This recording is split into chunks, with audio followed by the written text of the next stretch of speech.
welcome to the deep dive. We are starting today with something pretty fundamental, actually. This question about, the human experience. Why do we spend so much time, so much energy building these really elaborate internal worlds, our beliefs, how we see ourselves, these rigid habits sometimes? And often it feels like it's all built around trying to manage this one simple fact, right? That we're ultimately vulnerable. We're constantly trying to overcome that feeling of being exposed, maybe not having total control. And I think this need to find some kind of deep meaning, significance in what feels like a pretty chaotic universe sometimes. Yeah, that's spot on. So our idea for this deep dive is that maybe our most complex behaviors, the things we do, they really stem from these deep psychological needs. Things like, avoiding fear, avoiding discomfort, and just that basic drive to feel important, to feel secure. That's exactly right. And our mission today, it's, let's say, surgical. We're not just skimming the surface of theories here. We want to cut deep into the actual architecture of the mind. We're looking at the real psychological mechanisms, drawing from people like Festinger, Adler, Pavlov, Porges. The tools you use, often unconsciously, to keep things feeling consistent, manageable inside, to maintain that inner life, which is often very self-protective. Right. And these systems, they often work brilliantly, actually. They function as these really sophisticated avoidance strategies. So what we want to do is give you clarity on the how and the why, how you structure your identity, your habits. Because if you understand the mechanics. Exactly. If you understand the mechanics of denial, of how you build cognitive security, then maybe you gain some agency over it. You can actually choose differently. Okay, so let's start with maybe the mind's first line of defense, that immediate reaction system. Leon Festinger talked about this, didn't he? This idea of cognitive dissonance. He did. It's his core premise, really. The intense discomfort you feel when things just don't line up. Yeah. Your beliefs, opinions, actions, they need to feel consistent. Yeah. Humans are wired for it. We strive for that internal consistency. And the moment you have two things inside your head, two thoughts, maybe a belief and something you did, or just two bits of information that contradict each other, that clash. That's dissonance. Boom. It hits. And it's not just annoying, is it? It's described as this real psychological discomfort. So powerful, it actually mobilizes you to reduce the conflict. Instantly. And often, like you said, at the expense of objective reality, it's about feeling better now. Right. It's actually quite elegant, in a way, an energy-saving principle for the mind. If your thoughts are all jumbled and inconsistent, your internal operating system kind of stalls. Yeah, grinds to a halt. You need to resolve that conflict, to free up mental energy, to keep moving, keep acting. The classic example, the really simple one, is a person who loves eating rich desserts. We've all been there. Right. But you also hold this other thought, this cognitive element. This stuff is bad for my health. Instant conflict. So what do? What are the options? Well, you've got basically three immediate choices to dial down that dissonance. 1, change the behavior, stop eating the dessert. The hard one. Often the hardest, yeah. 2, change the belief. Decide, hey, this dessert isn't that unhealthy, or science is always changing anyway. Option 3. Option 3, add new consonant elements. Find ways to make it okay. Rationalize it. I ran 5 miles this morning, so I totally earned this, or it's just a small piece, or I'll eat healthy tomorrow. And the mind almost always goes for the path of least resistance, which is usually number 2 or 3. Changing the belief, or more often just rationalizing the behavior, seeking out information that supports what you wanted to do anyway. Right, and that's where it gets really interesting as a defense mechanism. It's not just about justifying cake. The sources show that when people are, involuntarily exposed to information that kicks up that dissonance. Yeah, information they didn't ask for. Exactly. They react defensively. They have to protect their existing mental setup, their cognitive structures. It's like an immune response for beliefs. Totally. So instead of actually taking the new information on board, maybe updating their view, they might actively misperceive it, like hear it wrong. Or deny it's even valid. That study was flawed. Or just attack the source. Well, that person doesn't know what they're talking about. Yeah. Essentially, shoot the messenger, burn the message, all just to keep things feeling consistent inside. And we see this playing out in really high-stakes ways clinically. Think about the example of a long-term smoker. They're constantly bombarded with messages, warnings. Everywhere. On the packs, TV ads. Right. The behavior, smoking, is in violent clash with the knowledge. Smoking kills. That dissonance must be almost unbearable. So how do they cope? Often through profound denial, Really powerful denial. They might latch onto an anecdote. My grandpa smoked 2 packs a day and lived to be 90. Yeah, the exception proves the rule kind of thing. Exactly. Or they minimize the statistical risk. It probably won't happen to me. Or they just literally choose not to read the warnings to tune out the dissonant information. They're not trying to get an accurate picture of lung health. No. They're striving for internal peace. And denial is the quickest, easiest route to that peace, even if it's ultimately self-destructive. And it's not just about reacting to incoming info, is it? It's also a built-in consequence of making choices. Any significant choice. They call it post-decision dissonance. That's right. The moment you commit to something big, buying a house, choosing a career, even just a major purchase, you immediately start feeling this pressure to validate that choice. Why is that? Because making that choice meant rejecting all the other options, some of which probably had really good things going for them too. That creates dissonance. Did I pick the right one? Ah, okay. So you need to convince yourself you did. You absolutely do. Think about the classic studies on new car buyers. After they sign on the dotted line, what do? They actively seek out ads and reviews. But only for the car they just bought. Precisely. They want information that highlights all the positives of their chosen car and, crucially, minimizes the good points of the cars they didn't choose.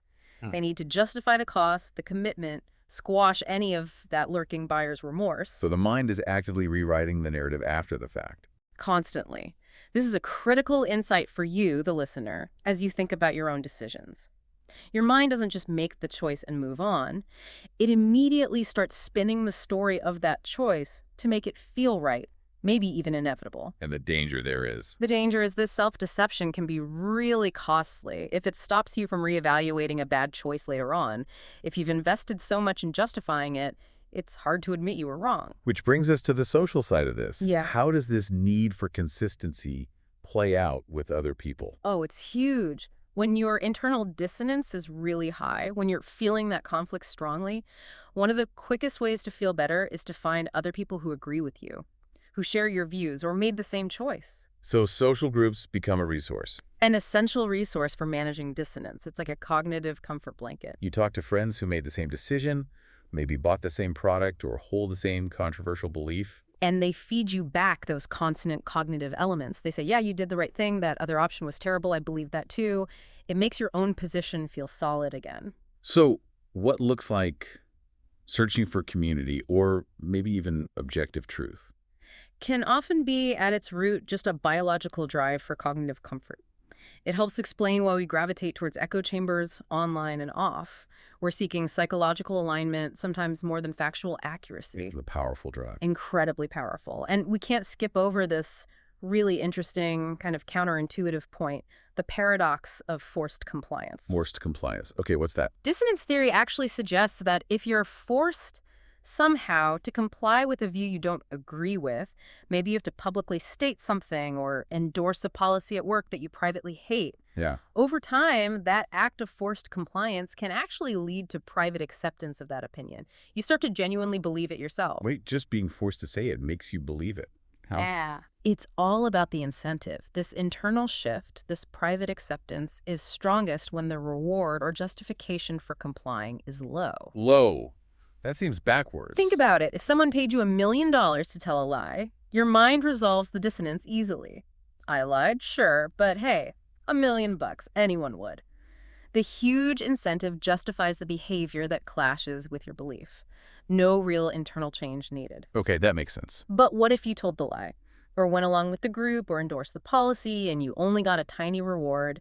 Or maybe just social pressure, no real reward at all. Just enough stick, not much carrot. Then your mind struggles. Exactly. Your internal logic goes haywire. Why did I do that? Why did I say that thing I don't believe for basically nothing? The external justification is missing or it's too weak. So the mind has to invent one. Precisely. It invents an internal justification. Maybe I didn't disagree as strongly as I thought. Actually, now that I think about it, there are some good points to that view. I must have secretly believed it all along. Otherwise, why would I have done it for so little? Wow. So the lack of external reason forces you to change your internal belief to reduce the dissonance. Yes. It gradually shapes your fundamental private beliefs. It's frankly a bit terrifying when you think about how easily core parts of our identity could be subtly manipulated by external pressures, especially when the incentives seem small or insignificant. Okay, so if that first section was about the mind's immediate defenses fighting off contradictions, justifying choices, this next part feels like it's about the long game. It's about actively building something, Yeah, building the self. that's a great way to put it. Because I guess if we're going to navigate this vulnerable existence we talked about, we need something solid to hold on to, right? An anchor. Mm. And that seems to be our sense of self, our identity. Absolutely, it's the bedrock. And this ties into actual behavior change too, making real lasting changes like quitting a bad habit, building a good one. The insight here from people like James Clear is that it's fundamentally about identity change. Yes, this is crucial. Improvements, changes you try to make, they're often just temporary. They don't stick until they become part of who you believe you are. So the focus shifts. Completely. The goal isn't just, say, read a book. The goal becomes become a reader. It's not run a marathon. It's become a runner. You're changing the target from the outcome to the identity. You're shifting your allegiance Yeah. away from the temporary result and onto the permanent self-concept. Because once you identify as that kind of person, the behaviors naturally follow. They Right. align with the identity. And this idea of striving to become something stable, something better, that connects to Alfred Adler, doesn't it? It connects very directly back to Adler. He saw our entire psychological life as being dominated by this feeling of, well, imperfection, incompletion. We start out life small, dependent, weak. Yeah. And that initial state drives this relentless, incessant striving, not just for status like we might think, but for superiority. And that doesn't just mean being better than others. It's more internal. Much more internal. It's about striving for overcoming. Overcoming the perceived flaws, gaps, and deficits within ourselves. It's this deep compulsion toward the unity of the self. Unity, like feeling whole. Exactly. What Adler called the fictional goal. This isn't fictional like untrue, but fictional like constructed. It's the ideal, completed, perfect version of yourself that you're always reaching for. A self that feels unified, whole, and doesn't feel that sting of vulnerability or incompleteness anymore. And the engine driving that striving is. Battling inferiority feelings. And that's a huge category. It includes all those common psychological threats we feel. Worry, anxiety, shame, shyness, even despair. So we build this whole elaborate internal structure, our identity, our narrative about who we are, essentially as a shield. As a shield, as a project, as a way to manage and hopefully transcend those feelings of being incomplete, inadequate, or weak. It's a massive, ongoing construction project. But it's not like we're building with solid bricks, is it? The identity itself feels fluid sometimes. That's a key point. It's not a static block of granite. Thinkers like Howard Gardner suggested our sense of self emerges from our intrapersonal intelligence. It's the capacity to understand ourselves. And a big part of that is creating an ongoing account of oneself. A story. Exactly, a narrative. It's couched in language, it summarizes who you are, explains your actions, maybe regulates your existence. And here's the crucial part for you, the listener. This story, this self-description, is continually being edited. Like a living document. Constantly. You are the ongoing editor of your own autobiography. You're tweaking it, revising chapters, maybe deleting some parts, highlighting others, always working to make sure the story you tell yourself and the story you present to others maintains that vital sense of coherence, consistency, and forward momentum towards that ideal self. Which brings us to William James. Yeah. He had this interesting way of splitting the self, didn't he? The I and the me. Yes, a really foundational concept in psychology. The me is everything you can know about yourself. Your physical body, your reputation, your possessions, your past actions, your feelings, the whole empirical aggregate. It's like the data file, the collection of facts and experiences associated with you. Okay, so the me is the content. What's the I? The I is the knower. It's the present moment of consciousness. It's the thought process that is doing the knowing, the experiencing right now.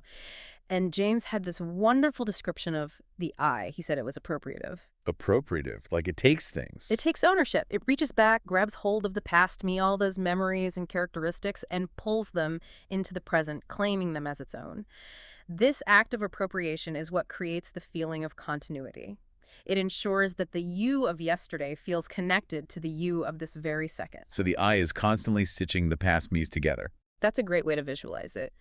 What's really mind-bending here is that, according to James, our sense of personal identity, that feeling of being a continuous self over time, doesn't rest on some unchanging soul or permanent entity. It rests on. It rests on this continuous, flowing, and actually perishing stream of thoughts. Each present thought, the current I, acts like a hook.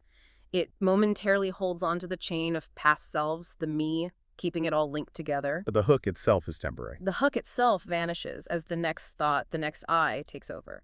If you lose that chain, if the I can't appropriate the past me, like in certain neurological conditions or severe trauma, you lose your sense of coherent self. Wow. So the only thing that feels truly real is this present moment of consciousness. It's the active editor. It's the only part that's live, connecting and making sense of the narrative that is you. And that striving we talked about, the Adlerian push towards that fictional goal of wholeness, that's what gives this edited narrative its ultimate direction, its purpose, its sense of striving towards something meaningful. Okay, so we've got the mind defending its beliefs through dissonance reduction and actively building this sense of a stable, purposeful self through identity narratives. Both are ways to manage those deep existential threats, right? Absolutely. Defending the current state and building a future state. So now let's look at the more maybe everyday tools. The tactical stuff we use moment to moment to numb out, distract ourselves, or just escape the discomfort that inevitably pops up. This is the avoidance toolkit. Yeah, the quick fixes. And the first one, probably the simplest and maybe the most powerful, is just the habit of instant gratification. Our nervous system seems brutally efficient at this. Oh, it's wired for it. The updated cardinal rule of behavior change makes this pretty clear, doesn't it? It's simple. What is immediately rewarded gets repeated. What is immediately punished gets avoided. End of story almost. Pretty much. And the problem is, those long-term rewards, being healthy in 20 years, having a secure retirement, mastering a complex skill they feel, nebulous. They're emotionally distant. Your nervous system doesn't get a clear, immediate hit from them. But that email notification, Instant hit. That 5-minute scroll through social media. dopamine. Quick snack, dopamine boost. These offer immediate, tangible rewards. Your brain learns very quickly. Do this, feel good now. So the preference for the immediate just wins out most of the time. It means that the path requiring delayed gratification, the one that actually leads to deep learning, strong relationships, lasting achievements, that identity construction we talked about, that path is inherently harder. It's less crowded, you could say. Because our biology kind of locks us into these habits of quick, maybe superficial comfort. Which are, at their core, often just sophisticated ways to avoid the difficult, uncomfortable long-term work required for real growth and identity building. It's an escape hatch. And the biological roots of this kind of avoidance, this shutting down, they go deep, don't they? Back to Pavlov even. Yeah, we usually think of Pavlov and conditioning in terms of positive excitement, the bell makes the dog salivate. But Pavlov himself showed that nervous activity is always this delicate dance between excitation and inhibition. Inhibition being like the brakes. Exactly. The negative process of restraint, rest, shutting things down, it's just as important as getting things going. And he found that if the nervous system gets put under too much strain, It can trigger these really powerful protective reflexes. He observed something called the passive defense reflex in dogs, especially when they were in certain hypnotic-like states. These states could often be induced just by weak, monotonous stimuli, interestingly enough. like being bored or under low-level stress. Kind of. And here's where it gets really wild. When a dog was in this altered, maybe overly inhibited state, if you presented a stimulus that should have caused a strong, normal, energetic response, something it was conditioned to react strongly to, Yeah, what happened? it would suddenly produce this profound, generalized inhibition. The animal would just freeze. It would act terrified, avoid food, avoid interaction, total shutdown. From a normally strong signal. Yes. But then, if you applied a weak stimulus, something minor, it might give the normal small reaction. So what does that tell us? It illustrates how an altered internal state, maybe the cortex is over-inhibited due to stress, monotony, or fatigue, can completely flip how you perceive the world. A normally manageable signal, an environmental cue, can suddenly get interpreted as an overwhelming threat. And the response isn't fight or flight, it's this powerful, total inhibitory shutdown. Pure avoidance. Freeze. And the protective shutdown, that freezing reflex, it feels like that gets massively amplified when we talk about trauma. Dramatically. Trauma avoidance isn't just a bad habit. It's a deep-seated survival strategy gone into overdrive. And it often involves disconnecting the person from their own physical reality. Disconnecting from the body. Yes, this internal cutting off can become so severe that it leads to something called alexithymia. Alexithymia, what is that exactly? It's the inability to sense, identify, or even communicate what's actually going on inside your own body. You become consciously cut off from the origin of your own bodily bodily sensations, your heart pounding, your muscles tensing, that knot of fear in your stomach, you can't feel it or you can't name it. Why would the brain do that? Because during inescapable trauma, those internal sensations, the terror, the pain, the helplessness are overwhelming. They are the threat. So the brain, in a desperate attempt to survive, detaches. It numbs you out from your own internal world. Leaving the person feeling. Feeling, as some survivors describe it, like somebody else or even like nobody. You lose that fundamental sense of proprioception where you are in space, the feeling of being home in your own skin because your internal environment itself has become terrifyingly unsafe. And this avoidance, this numbing, it creates its own problems, doesn't it? Like a vicious cycle. A really vicious cycle. Trauma research talks about the volcanic energy of trauma. This huge amount of survival energy mobilized for fight or flight gets trapped in the body when the response is freeze or immobility. So the energy is stuck. It's bound up in this tight coupling of intense fear and immobility. The system freezes out of terror, but the physiological arousal, the adrenaline, the cortisol, it's all still raging inside with nowhere to go. And that's what creates ongoing symptoms. Yeah. If that immobility stays rigidly coupled with the fear, yes. That trapped energy keeps looping, keeps triggering the alarm bells, creating flashbacks, anxiety, hypervigilance. The key to healing therapeutically is often about gently uncoupling the physical sensation of immobility from the emotion of fear, allowing the body to safely discharge that trapped energy without being overwhelmed by terror again. Which brings us, I think, to the underlying neurological mechanism that decides threat or safety. Stephen Porges and neuroception. Yes, Porges' concept of neuroception. This is crucial. It's not conscious thought. It's not you thinking, is that person dangerous? It's a much faster subcortical, non-conscious neural process. Happening below awareness. Constantly scanning. Your nervous system is perpetually evaluating risk in your environment and also from your internal visceral state and automatically matching your physiological state to that perceived risk level. Like an internal surveillance system. Think of it like your body's smoke detector. Always on, always running in the background, asking fundamental questions. Is this situation, this person, this internal feeling safe? Is it dangerous? Is it life-threatening? And based on that assessment, based on that neuroceptive appraisal, your physiology instantly shifts. If the environment is neurocepted as dangerous, and this is key, even if the danger is historical or perceived rather than objectively present, like being in a place that merely reminds you of past stress, the alarm goes off anyway. the defensive systems engage. Your limbic structures fire up, preparing you for the classic fight, flight, or freeze response. Survival mode kicks in. And what does that do to our ability to connect, to think clearly? This is the critical part. When those defensive systems mobilize, they automatically inhibit what Porges calls the social engagement system.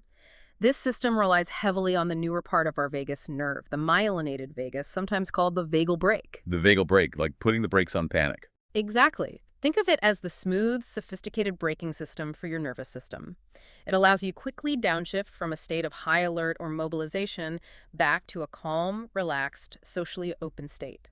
It supports facial expression, vocal tone modulation for friendly communication, listening, even calm digestion. It's what allows us to feel safe with others. But when neuroception detects danger, that vagal brake is disengaged, pulled offline. Your physiology prioritizes immediate survival over social connection, over feeling calm inside, over nuanced communication. so the system defaults to defense. The neurological bias is always towards survival first, which explains why when you feel threatened, stressed, or triggered, your ability to regulate your emotions, to self-soothe, to connect warmly with someone, even just to think rationally and creatively, automatically gets dampened or goes offline completely. You are biologically mobilized for avoidance and defense, not for connection and engagement. So, okay, if so much of our internal architecture, from belief systems to moment-to-moment habits, seems built on these layers of denial and avoidance, how do we actually break free? How do we shift from these conditioned escapes towards a life of more genuine engagement, choosing goals that actually mean something to us, not just running away from discomfort? That feels like the million-dollar question, doesn't it? How do we reverse engineer this? The path seems to start by turning towards the very things we're trying to avoid, cultivating self-acceptance. There's this idea of wholehearted living. Brené Brown's work, largely. Right. And the core idea is embracing vulnerability, recognizing that, yeah, stepping out, being authentic, being seen is risky. There's no guarantee. But maybe it's actually less dangerous in the long run than giving up on connection, on joy, on love, just to stay safe, but numb. It's a different kind of courage. It is. Wholehearted living means actively cultivating that courage to be imperfect, to be authentic, cultivating compassion, especially for yourself when you stumble, Hmm. and cultivating connection, allowing yourself to truly belong. It's like this deep internal declaration, okay, look, I am imperfect and I am vulnerable and sometimes I get really afraid, Yeah. but that doesn't change the fundamental truth that I am also brave and I am worthy of love and belonging anyway. And that acceptance, that feels like it directly counters the intense shame that often fuels the need for all those complex defenses we build. That internal clarity, that self-acceptance is absolutely foundational because without it, external action can be misguided. The psychologist Csikszentmihalyi put it beautifully. Action by itself is blind, reflection impotent. Action is blind, reflection is impotent.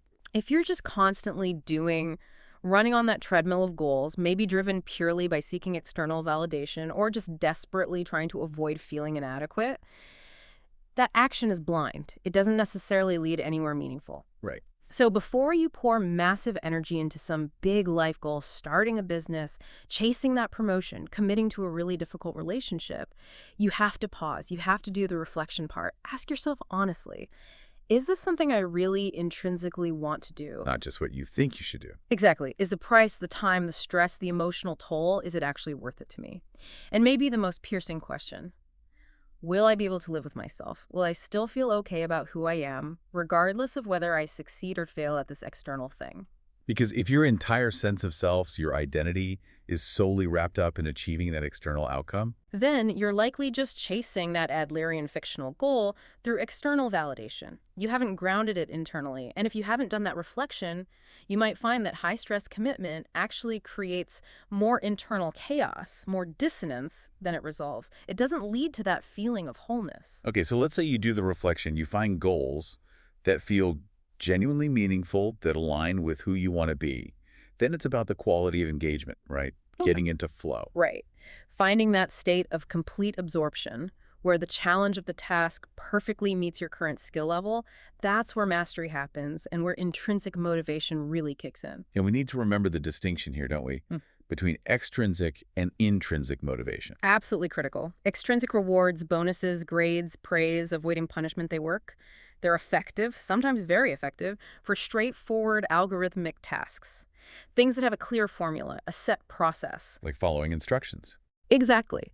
But for complex, creative, more right-brained work, solving novel problems, leading a team effectively, genuine innovation, artistic expression relying only on extrinsic rewards can actually be counterproductive. Why is that?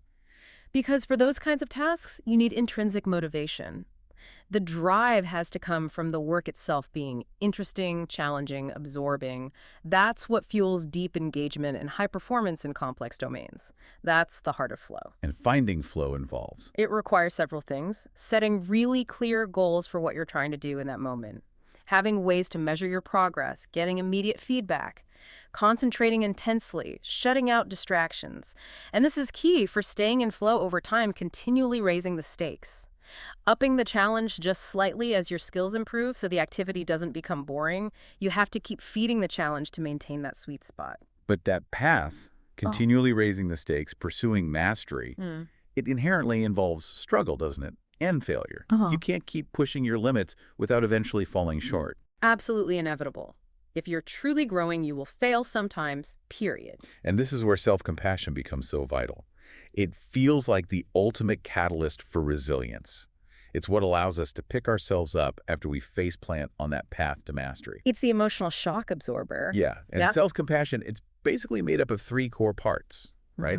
First, kindness, just treating yourself with the same care and understanding you'd offer a good friend who is struggling. Instead of harsh self-criticism. Exactly. Second, common humanity, recognizing that suffering, messing up, feeling inadequate, it's not just you. It's part of the shared human experience. Everyone struggles. You're not alone in it. Which reduces that feeling of isolation. Right. And third, mindfulness. Observing your painful feelings, your critical thoughts, without getting totally swept away by them. Acknowledging them without judgment, without exaggerating them into catastrophe. It provides that lifeline, that perspective, when our usual avoidance systems, denial, rationalization, distraction, inevitably break down in the face of real difficulty. It allows us to be, as one writer put it, bigger than our pain. We are also the love holding the pain. That's beautifully said. And that tenderness towards ourselves, that's the essential ingredient. It's what gives us the strength to actually face the vulnerable emotions, the grief, the deep-seated fear of rejection, the profound sadness that often lie buried beneath our more aggressive defenses, like chronic anger or hyperavoidance. So you can't just fight your way through vulnerability. You can't just use fierce action like constantly fighting perceived injustices or always externalizing blame as a shield against your own internal hurt. Self-compassion is about giving yourself permission to actually tend to your own wounds, maybe in ways you didn't receive care from others. It builds internal strength. It's the core mechanism, really, that fosters genuine resilience. It provides the emotional stability needed to start dismantling those elaborate systems of denial and avoidance we spent the first half talking about.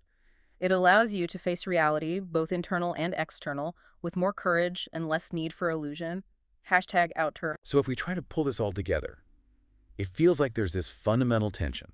We have this innate, powerful drive to survive, to feel significant, that Adlerian striving for completion, for superiority. A profound force, Ian. And that force drives us to create these really elaborate psychological defenses, reducing dissonance to protect our current beliefs, crafting identity narratives to give us meaning and direction, using instant gratification or other avoidance tactics to numb the day-to-day discomforts. There are all these internal projects, building a fortress against uncertainty, against vulnerability. Ingenious projects in many ways. They serve a purpose. But as we saw, these protective projects can sometimes work too well. They can lead us into these loops of pathological avoidance, getting stuck in trauma patterns, maybe living a life that's just skimming the surface, afraid to go deeper. Exactly.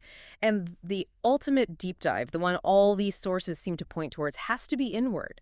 It's about reclaiming the ability to genuinely feel again and to reflect honestly on those feelings. Not just to manage symptoms, but aiming for authentic cure, for real connection with ourselves and others. And that internal work is what allows us to maybe choose goals that are truly meaningful, goals that can stand up to conscious scrutiny. Goals born out of that intrinsic drive we talked about, out of genuine interest in values, rather than just compulsive avoidance of fear or inadequacy. We spent a lot of time today mapping out just how strong that drive for certainty is in the human mind, from the kind of logical necessity we demand in something like math. To the cognitive comfort we seek in social echo chambers, think about little kids constantly asking why, why. They're desperately seeking causal links, justifications, trying to make the world feel predictable, certain. Our brains seem wired to make fundamental truths feel absolute. And the deep need for certainty, it shapes our biggest life choices too, doesn't it? Profoundly. We try hard to avoid ambiguous social situations where we don't know the rules. We're often terrified by the risk of defeat or failure in life's biggest arenas, love, career, finding our identity. The fear of uncertainty, the fear of chaos, drives us to cling tightly to almost any consistent narrative, any stable-seeming identity, sometimes regardless of how accurate or healthy it is. Because the alternative feels too messy, too chaotic. The alternative feels like free fall sometimes. Okay, so we want to leave you with this final thought to maybe chew on. Yeah. A provocative question, perhaps. If the fundamental nature of the world, and maybe even of our own internal experience, is intrinsically uncertain, inherently messy, maybe even a bit chaotic, Which seems likely. then how much of your precious energy right now are you actually spending just maintaining a consistent, airtight internal story and identity that denies this fundamental messiness, that tries to impose perfect order and certainty where maybe none exists? And the follow-up is, what meaningful action, what truly authentic pursuit, what deeper connection could that immense energy be fueling instead if you were willing to let go of the need for absolute certainty and embrace the complexity?